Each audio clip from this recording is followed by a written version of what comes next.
Circle 4. The Olive Garden. One day the trees went out to anoint a king for themselves. They said to the olive tree, "Be our king." Judges 9:8. And still he climbed up the eastern slopes that lie across the valley of gray dust lands to search in the garden for some ray of hope, yet all there was the gray olive lands. For the olives had been crushed and slowly been squeezed, here among the shadows of these silent olive trees. Snickers and snores were a stone's throw away, here in this night of the pale, shellfish day. In his blood there flowed the life that burned and beat throughout his veins, that echoed in the footfall's flight of memory, now clouded within the rain of his pouring eyes, bleeding crimson pools of sorrow, crying for the fate of fools. A single white rose lay, splattered with mud, as he lay sweating there in his blood. Thursday night. The olive trees are giving shade in the rain, in the rain, in the rain of his pouring eyes. The sorrowing seeds of his passion are sown. The cat that cries in the olive shade, the black cat, the newborn cat, the innocent cat, searches for his mother's milk, yet he finds nothing but the rain of the olive trees.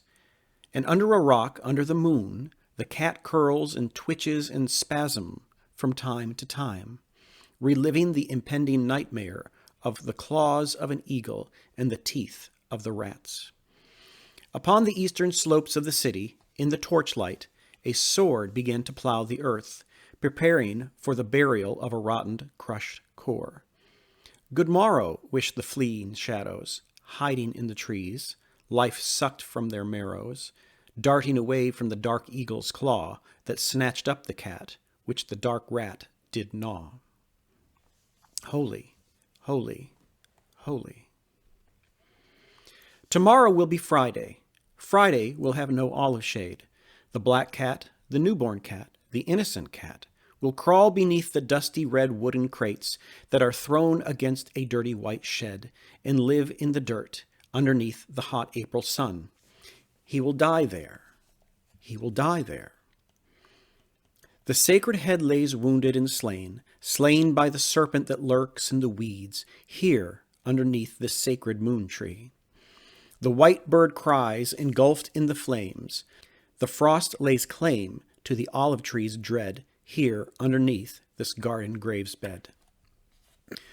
Was this passion, was this desire, or was this love that kindles this fire? When the Word spoke himself into existence, the Word could not speak, only cry. We could hear the sound, but not the voice. But we heard the sound, a silent purr.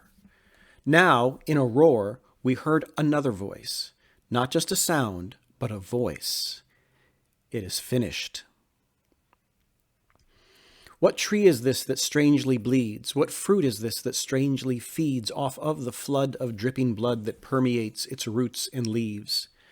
What strange and withered and rotten core receives such kisses from the lips of a whore? And what strange fruit, when taken in, with crimson juice dripping upon his dead chin, lies down in the dust of a garden grave's floor? In this garden, were these dead bones divine? We heard the voice, but is there still time to taste the life that now lies down in the dust? We have no pearls, lay us down among the swine.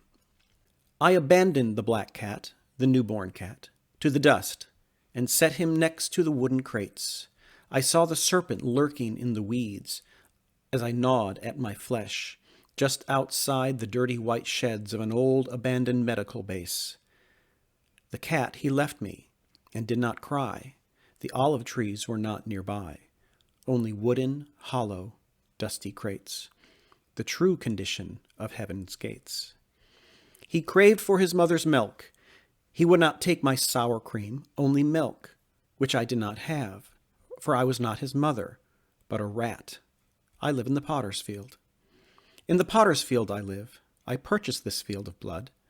But I will scurry back to the garden tree tomorrow to see if it is still raining, to see if I can catch one falling tear and taste its salt, so I can taste the souring passion of his pouring eyes that rain, there in the garden, there on the moon's tree, here in my grotto.